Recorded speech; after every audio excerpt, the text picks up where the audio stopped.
Namaste everyone. Now we are starting alternating current. Okay, one extremely important and useful chapter is alternating current. तो अभी जो हम current की बात कर रहे थे पहले, वो करंट जो था उस करंट को कहा जाता है डायरेक्ट करंट. उसे क्या कहा जाता है? Direct current.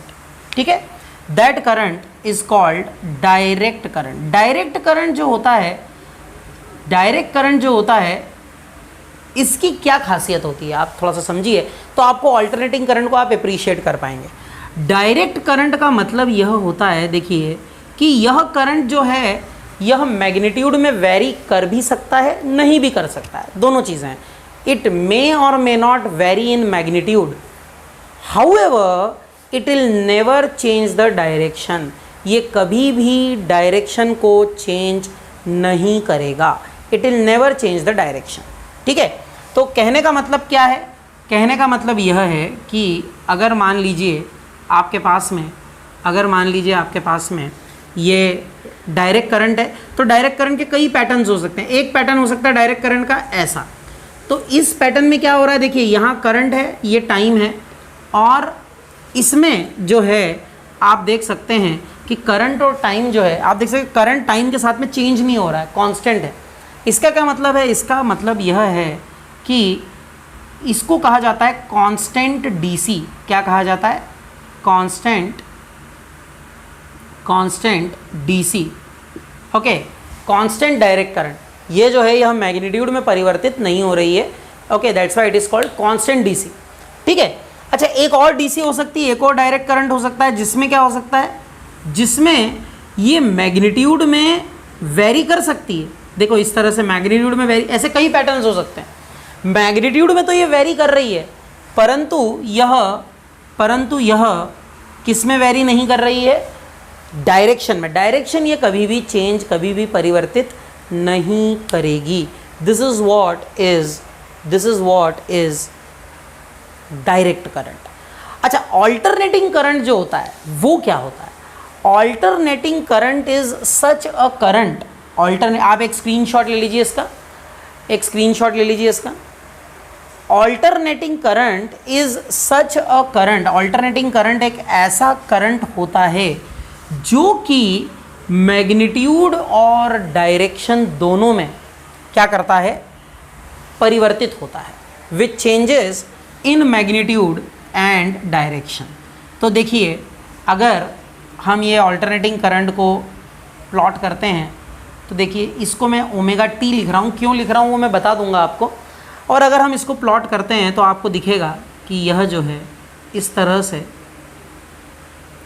ठीक है, आप देखिए ये न केवल मैग्नीट्यूड में चेंज हो रहा है, अपितु यह डायरेक्शन में भी क्या हो रहा है? परिवर्तित हो रहा है, चेंज हो रहा है.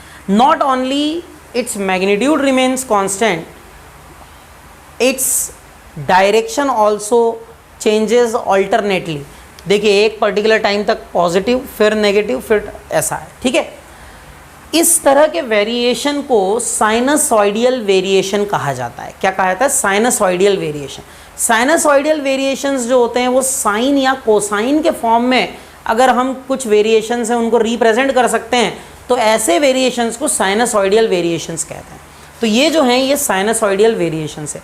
These are sinusoidal variations. ठीक है, अब अगर मैं बात कर रहा हूँ इस तरह के वेरिएशंस को रिप्रेजेंट करने की, तो वह रिप्रेजेंट होता है I equals to I not sine omega T से. ठीक है, ये साइनसॉइडियल है, साइन कर्व है ये. अगर आपको याद होगा, आपने मैथ में पढ़ा है साइन कर्व, तो साइन कर्व जो रहता है वो इस तरह से डिनोट होता है. अच्छा, इसमें आप देखिए कि ये जो मैक्सिमम वैल्यू है ये क्या है? I naught. This is the maximum value of the current. This is I naught. It is the maximum value of the current. I बात समझ में? तो I is equals to I not sine omega T. I जो होता है वह I not sine omega T होता है. ठीक है, जहाँ पे आई नॉट जो है इसे क्या कहते हैं? पीक वैल्यू और the maximum value of the current. ठीक है, इसको क्या कहा जाता है? पीक वैल्यू और maximum value of the current. peak value or the maximum value of the current. This is what is I naught. ठीक है, अच्छा, ओमेगा टी बेसिकली क्या है? ओमेगा टी एंगल है, और आप देखिए एंगल के टर्म्स में इसको डिफाइन किया जाता है। साइन 0 पे ये 0 होता है, साइन 90 पे मैक्सिमम, साइन 180 पे फिर से 0, साइन 270 पे -1 और साइन 360 पे फिर से 0। इस तरह से आप साइन के फॉर्म में क्या कर सकते हैं, इसे एक्चुअली रिप्रेजेंट कर सकते हैं। So this is what is sinusoidal function. Alternating current ऐसा करंट होता है जो कि मैग्नीट्यूड और डायरेक्शन दोनों में क्या करता है, वेरी करता है। ठीक है, आई होप यहाँ तक आप सभी को समझ में आ गया होगा। इसके आगे यहाँ पर जो हमने ओमेगा लिखा है, ओमेगा को कहा जाता है angular frequency. Omega is called angular frequency. क्या कहते हैं इसको? Angular frequency. It is called angular frequency. I बात समझ में? अब एंगुलर फ्रीक्वेंसी क्या होती है? तो देखिए एंगुलर फ्रीक्वेंसी जो होती है ओमेगा, यह होती है 2 पाई बाय कैपिटल टी। ठीक है, जहाँ पे कैपिटल टी क्या है? कैपिटल टी है टाइम पीरियड। इसको क्या कहते हैं? Time period. अच्छा, 1 अपॉन कैपिटल टी क्या होता है? 1 अपॉन कैपिटल टी होता है फ्रीक्वेंसी। तो ओमेगा जो है वह है 2 पाई न्यू। क्या है? 1 अपॉन कैपिटल टी है, 1 अपॉन कैपिटल टी है न्यू। तो ओमेगा जो है वह हो जाएगा 2 pi nu. Omega is 2 pi nu. I बात समझ में? तो इस तरह से आप इसे क्या कर सकते हैं, डिफाइन कर सकते हैं। आई होप यहाँ तक आप सभी को समझ में आ गया होगा। ठीक है, सो this is what is about the alternating current. जैसा ऑल्टरनेटिंग करंट होता है, आपसे निवेदन है कि आप एक इसका स्क्रीनशॉट ले लीजिए, फिर हम आगे बढ़ते हैं। इसका जैसा हमने ऑल्टरनेटिंग करंट की बात की, उसी तरह हम बात कर सकते हैं ऑल्टरनेटिंग ईएमएफ की भी। ठीक है, अब हम बात करेंगे ऑल्टरनेटिंग ईएमएफ की। जिस तरह से ऑल्टरनेटिंग करंट की हमने बात की, ऑल्टरनेटिंग करंट क्या करता है, वह मैग्नीट्यूड और डायरेक्शन दोनों में क्या करता है, परिवर्तित होता है, चेंज होता है। ठीक है, उसी तरह जब हम बात करते हैं ऑल्टरनेटिंग ईएमएफ की, तो याद रखिए ऑल्टरनेटिंग ईएमएफ भी क्या करता है, वह ऑल्टरनेटली मैग्नीट्यूड और डायरेक्शन दोनों में क्या करता है, चेंज होता है। ठीक है, तो अगर हम देखें तो आपको समझ में आएगा जिस तरह से।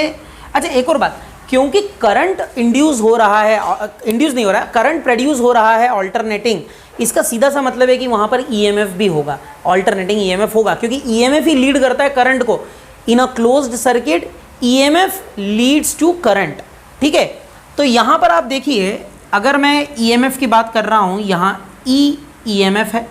ठीक है, ई इज़ ईएमएफ। और आप देखिएगा यहाँ कि ये जो है, इसको ध्यान से देखिए, ये इस तरह से हमने इसको, जैसा मैंने आपको बताया था कि ऑल्टरनेटिंग करंट हो या ऑल्टरनेटिंग ईएमएफ हो, वह डिफाइन कैसे होता है, वह रिप्रेजेंट होता है साइनसॉइडियल फंक्शन। यहाँ साइन के रूप में हमने किया, कॉस के रूप में भी कर सकते हैं, क्योंकि ये जो है कॉस और साइन फंक्शन पीरियोडिक फंक्शंस होते हैं, वो अल्टरनेटली क्या करते हैं, वेरी करते हैं।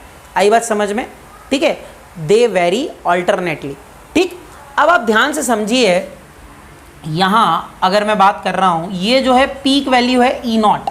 ठीक है, इसको अगर मैं डिफाइन करूँगा तो इसको मैं इस तरह से डिफाइन करूँगा, E is equal to E naught sine omega T. ठीक है, E is equals to E naught sine omega T. Clear है इतना? अब आप देखिए ध्यान से, यहाँ ई नॉट क्या है? ई नॉट जो है यह peak value of the EMF है। This is the peak value of the EMF. ये ईएमएफ की पीक वैल्यू है, मैक्सिमम वैल्यू है। आई बात समझ में? और बाकी तो यहाँ पर आप देख सकते हैं, यहाँ क्या है, ओमेगा टी है। This is omega T. ठीक है, एंगल है ना, और ओमेगा एंगुलर फ्रीक्वेंसी, जैसा कि मैंने पहले भी बताया था। और ओमेगा को अगर हम डिफाइन करते हैं तो ओमेगा जो है वह 2 पाई बाय कैपिटल टी से क्या होती है, डिनोट होती है। ठीक है, तो ये आपका जो है ऑल्टरनेटिंग ईएमएफ है। जैसा ऑल्टरनेटिंग करंट था, उसी पैटर्न पर हमने ऑल्टरनेटिंग ईएमएफ भी देखा। ठीक है, आई होप कि यहाँ तक आप सभी को समझ में आ गया होगा। अब हम इसके आगे बढ़ते हैं। अब हम बात करेंगे मीन वैल्यू और average value of alternating current. Alternating current की मीन वैल्यू या एवरेज वैल्यू। तो मीन वैल्यू का मतलब क्या होता है? Mean value, average. Average value का मतलब क्या होता है? एवरेज। अगर हमारे पास में नंबर ऑफ ऑब्जर्वेशंस हो और हमें क्या करना हो, एवरेज निकालना हो, तो हम क्या करते हैं? सबको जोड़ देते हैं और डिवाइडेड बाय टाइम कर देते हैं। तो ये है मीन और एवरेज वैल्यू, मीन और average value of alternating current. Average value, mean और average value, average value of AC. ठीक है, ऑल्टरनेटिंग करंट। अब जरा ध्यान से समझिएगा, मीन और average value of alternating current की अगर हम बात कर रहे हैं, अब देखिए ऑल्टरनेटिंग करंट जो है वह इस तरह से डिफाइंड है। ठीक है कि नहीं? 0 से लेकर कैपिटल टी तक, ये टोटल टाइम पीरियड हो गया, और ये हो गया टी हाफ, मतलब कि आधा। सही है ना? टाइम पीरियड क्या होता है? पूरा। ये ऐसा जाके ऐसा, ये पूरा। और आधा क्या होगा? इतना, आधा हो जाएगा, है ना? ये आधा हो जाएगा। सही है? तो अगर आपको इसकी एवरेज वैल्यू या मीन वैल्यू निकालनी है, तो अब एक बात बताइए, अगर आप टोटल इंटरवल में निकालने गए तो क्या होगा? ये पॉजिटिव और ये नेगेटिव, पॉजिटिव नेगेटिव एक दूसरे को क्या कर देंगे? कैंसिल आउट कर देंगे, और आपको रिजल्ट मिल जाएगा 0। सही है? रिजल्ट मिल जाएगा 0। तो याद रखिए, एवरेज वैल्यू कभी भी आप कभी भी आप फुल टाइम पीरियड के लिए नहीं निकाल सकते। इसको निकाला जाता है over the half time period. क्या किया जाता है? Over the half time period हम क्या करते हैं? इसको निकालते हैं। तो इतना तो आपको समझ में आएगा, या तो 0 से t/2 निकालिए या t/2 से t निकालिए, लेकिन टाइम इंटरवल जो है आपको हाफ टाइम इंटरवल लेना होगा यहाँ पर। ठीक है? अच्छा देखिए, ये जो है मीन या एवरेज वैल्यू ऑफ एसी की अगर हम बात कर रहे हैं, तो देखिए ऑल्टरनेटिंग करंट अगर हम बोल रहे हैं, तो करंट करता क्या है? आपको पता है करंट जो है वह चार्जेस को फ्लो करवाता है। I = Q/T, यही करवाता है। हमने बोल दिया कि टाइम जो है हमने कितना लिया है? t/2 लिया है, हाफ टाइम इंटरवल लिया है ना? टाइम जो लिया है हमने क्या लिया है? t/2 लिया है, हाफ टाइम इंटरवल लिया है। ठीक है, इतना भी हमें समझ में आ गया। अब बात आती है कि अगर ऑल्टरनेटिंग करंट t हाफ के लिए फ्लो होता है ना, t/2 टाइम इंटरवल के लिए अगर फ्लो होता है, तो एक पर्टिकुलर अमाउंट ऑफ चार्ज क्या होगा? फ्लो होगा। सही है ना? अगर हाफ टाइम इंटरवल के लिए ऑल्टरनेटिंग करंट फ्लो हो रहा है, तो एक पर्टिकुलर अमाउंट ऑफ चार्ज क्या होगा? फ्लो हो जाएगा सर्किट से। यही तो करंट का उद्देश्य होता है। This is what current is all about.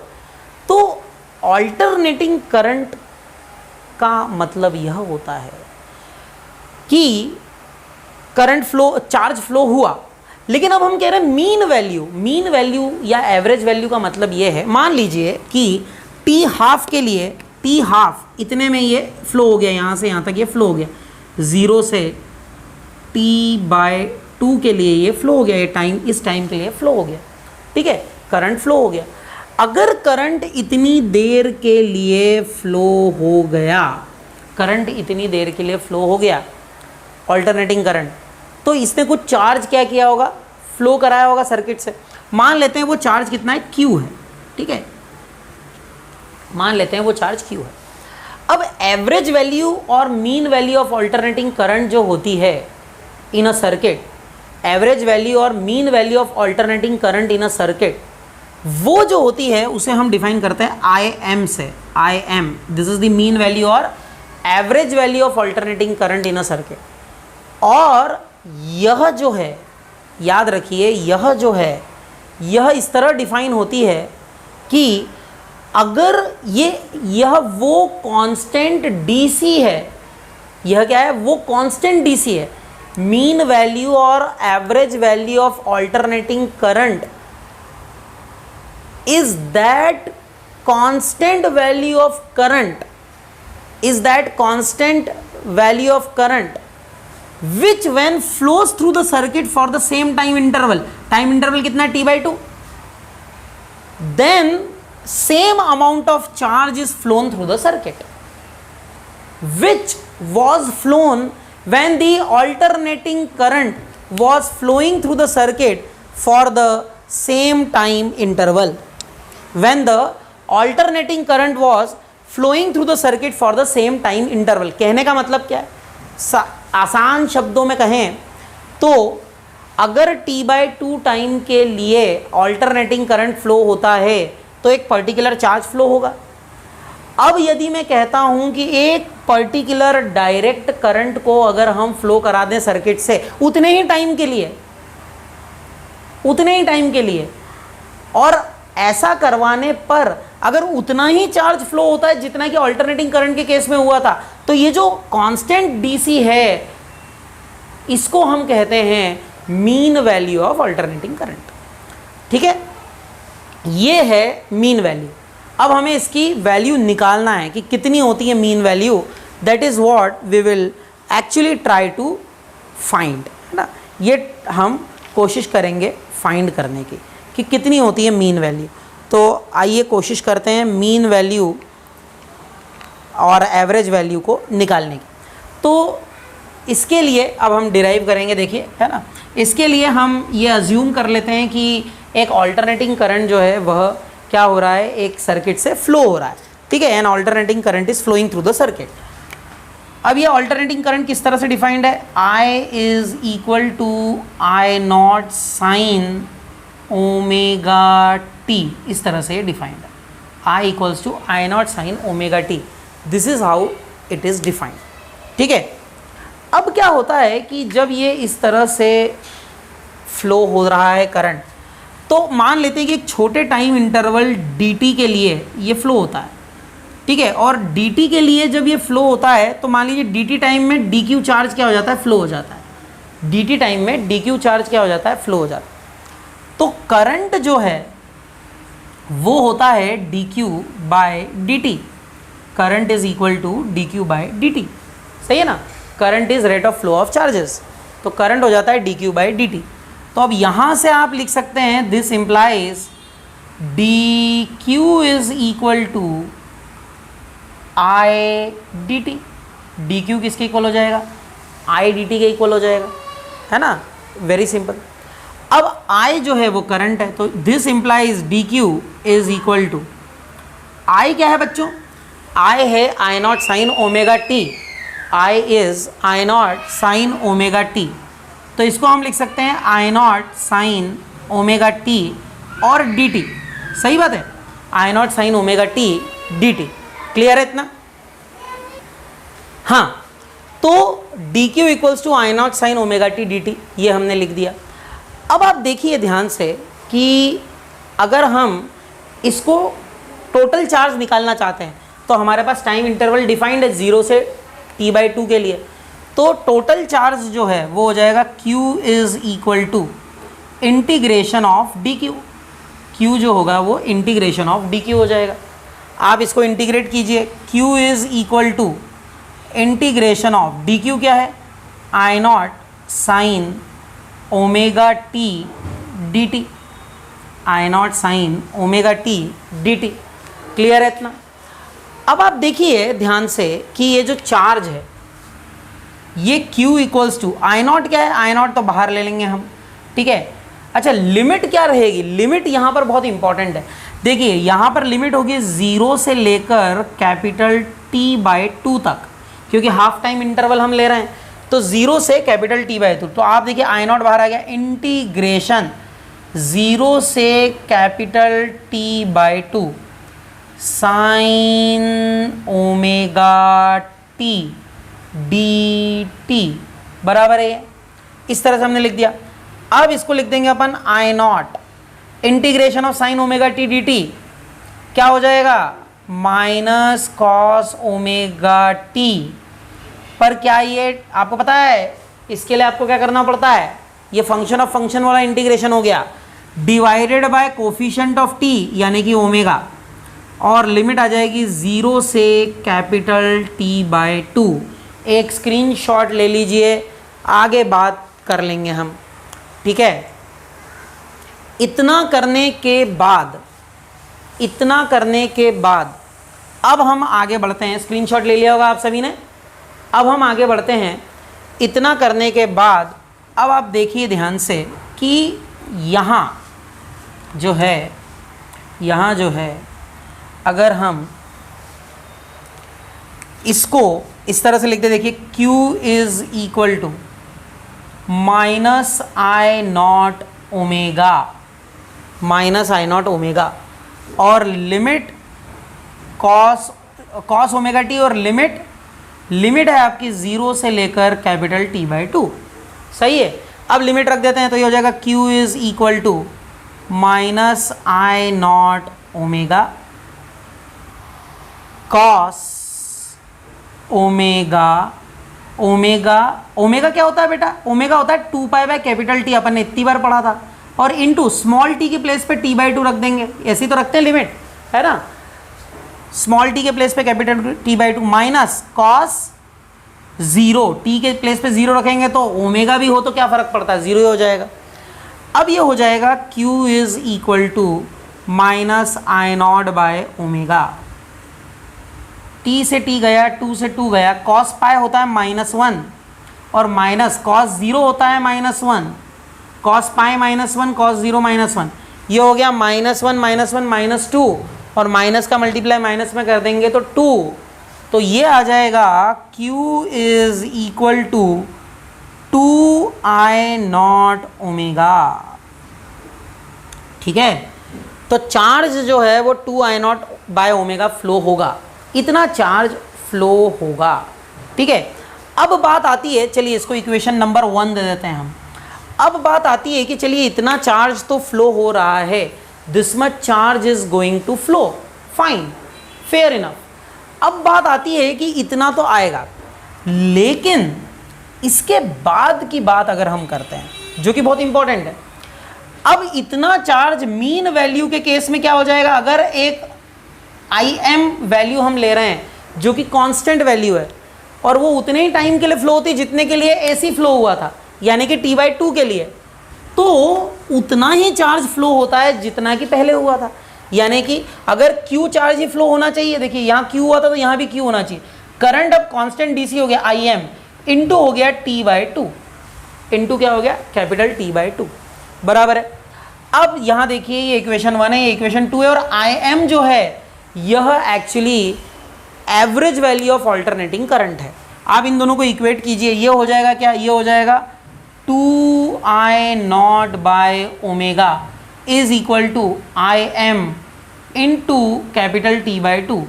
ठीक है, नेक्स्ट स्टेप, अच्छा एक स्क्रीनशॉट ले लीजिए जल्दी से, फिर नेक्स्ट स्टेप लिखते हैं। स्क्रीनशॉट ले लीजिए फटाफट, स्क्रीनशॉट ले लीजिए आप, बराबर। अब देखिए यहाँ पर, अब यहाँ पर थोड़ा सा सॉल्व करना है इसको। ये देखिए 2I0 ओमेगा के प्लेस पे लिख देंगे 2π/T, और इधर आ जाएगा IM इंटू T/2, T से T गया, ठीक है, 2 से 2 कैंसिल हो गया, ये 2 इधर मल्टीप्लाई हो जाएगा, तो दिस इम्प्लाइज एवरेज वैल्यू जो है वह आ जाएगी 2/π times I0। IM is 2/π times I0, और आप याद रखिए कि ये 2/π जो है ये हो जाएगा कितना? IM इज इक्वल्स टू 2/π का मतलब हो जाएगा 0.637 times I0, and this is the average value of alternating current. यानी जो एवरेज वैल्यू है अल्टरनेटिंग करंट की वह 0.637 टाइम्स I0 होगी।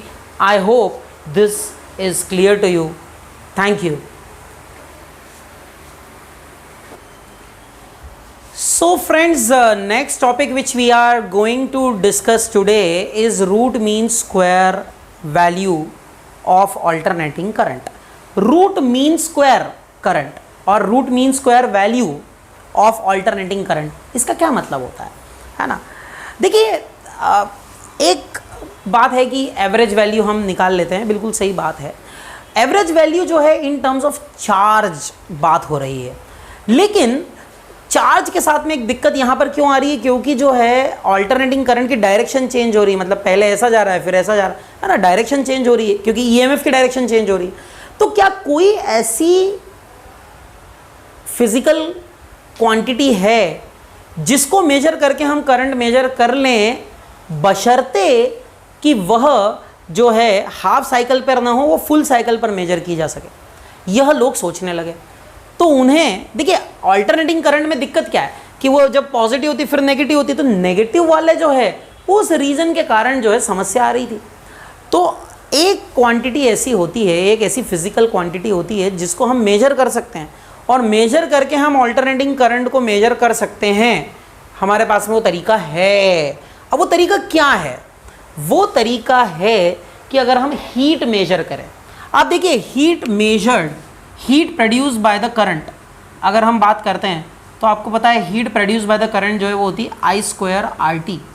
क्या होता है? आई स्क्वायर आर टी। ये होता है हीट प्रोड्यूस बाय, है ना, आर रेजिस्टेंस से जब फ्लो होता है तो ये हीट प्रोड्यूस होती है। अब आप देखिए हीट प्रोड्यूस जो है वह आई स्क्वायर आर टी, आई स्क्वायर मतलब जो नीचे वाला करंट है, नीचे वाला जो है नेगेटिव करंट, उसका स्क्वायर हो गया तो वो तो पॉजिटिव हो गया। तो जो उसकी प्रॉब्लम थी कि वो नेगेटिव के कारण दिक्कत आ रही थी वो चली गई। कहने का मतलब है कि भले ही करंट किसी भी डायरेक्शन में जाए, अगर वो कॉलिजन करेगा ही सही, अगर फ्लो होगा तो कॉलिजन के कारण ही तो जो है हिंड्रेंस आती है। तो वो हीट जो प्रोड्यूस होगी वह डायरेक्शन डिपेंडेंट नहीं है। किसी भी डायरेक्शन में वो हीट तो प्रोड्यूस होगी, भले करंट ऐसा चला जाए या ऐसा चला जाए, इट डजेंट मैटर, हीट तो प्रोड्यूस होगी। सही है।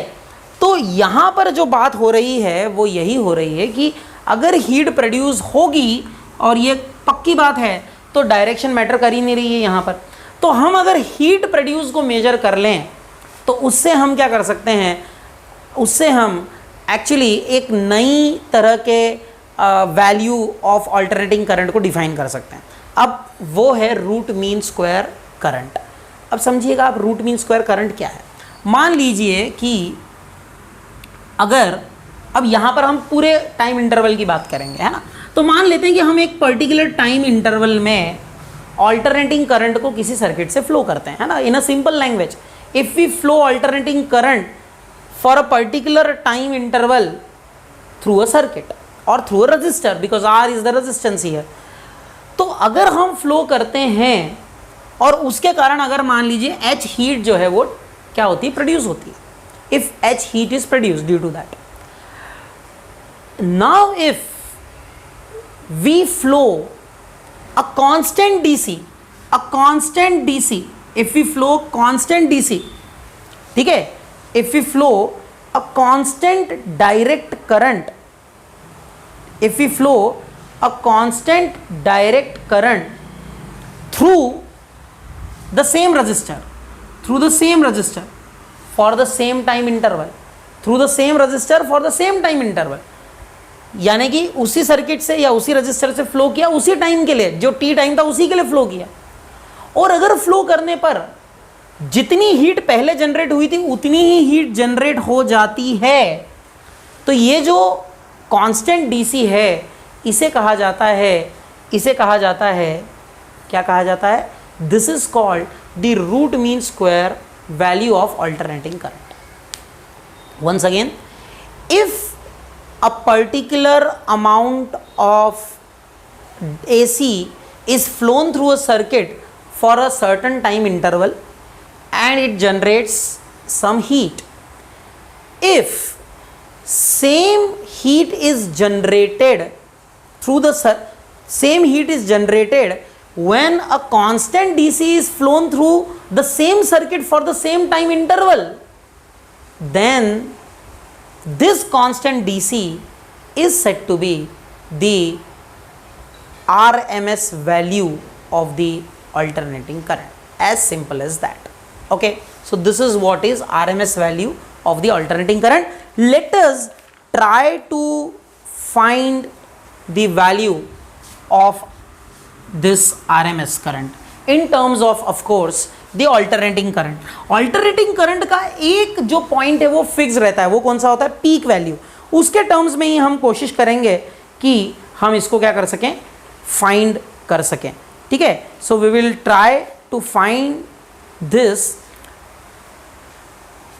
With respect to the peak current, like we did in previous case also. हमने क्या किया था, एवरेज वैल्यू निकाली थी 0.637 times I naught peak value, ठीक है।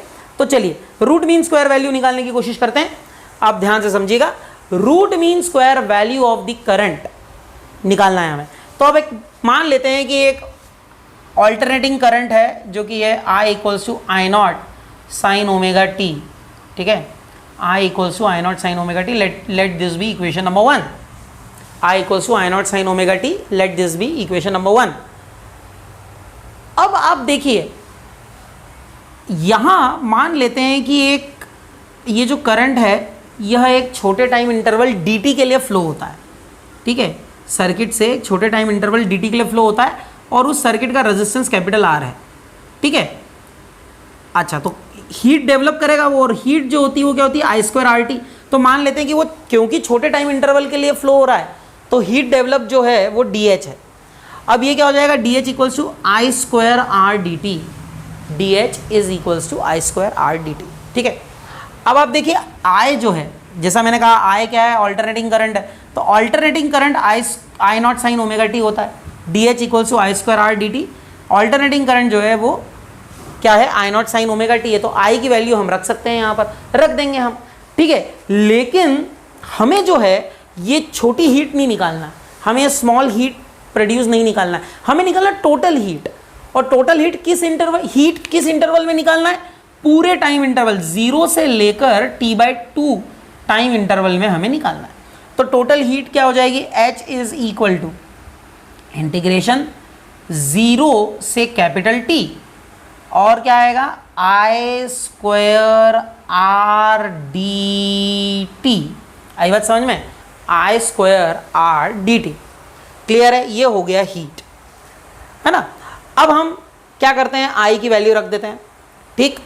तो आई की वैल्यू अगर हम रख देंगे तो ये देखिए ये हो जाएगा H इज इक्वल टू, आई के प्लेस पे रख देंगे आई नॉट साइन ओमेगा टी और उसका स्क्वायर कर देंगे तो ये हो जाएगा क्या, देखिए आई के प्लेस पे I not sine omega T रखेंगे, आई नॉट का स्क्वायर हो जाएगा, क्योंकि आई के प्लेस पे आई नॉट रखेंगे, I not square sine square omega T, और ये आर है, आर को भी बाहर ले लेते हैं तो हो जाएगा I not square are integration 0 से कैपिटल टी और sign square omega T d t बराबर है।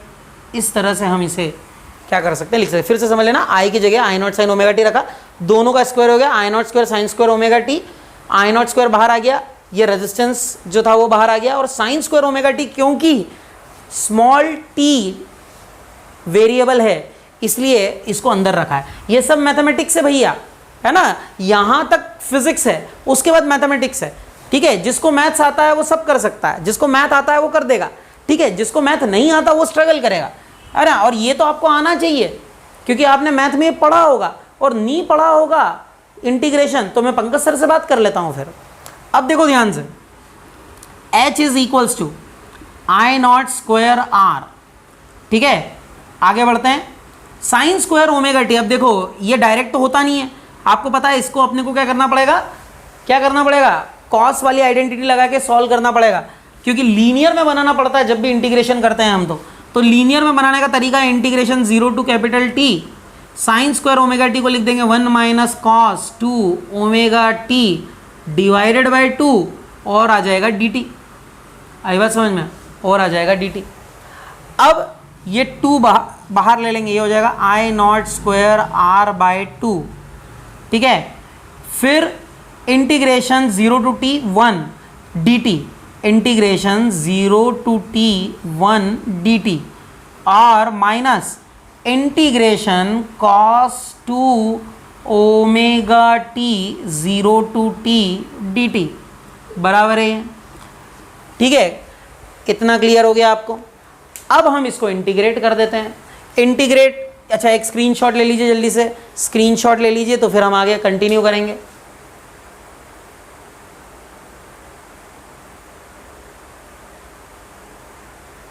ठीक, आगे बढ़ते हैं।